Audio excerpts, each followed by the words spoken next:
Some engineers don't post their wins. They're just quietly building, sketching, calculating. But every great structure started with someone who refused to quit when nobody clapped. They said Tesla was crazy. They told Gustave Eiffel his tower would ruin Paris. Even today, site engineers get underestimated until their work starts speaking louder than their words.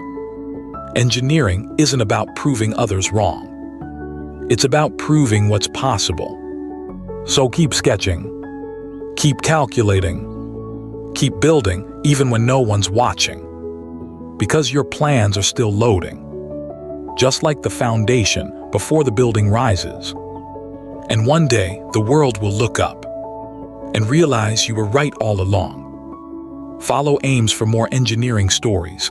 Learn, build, inspire.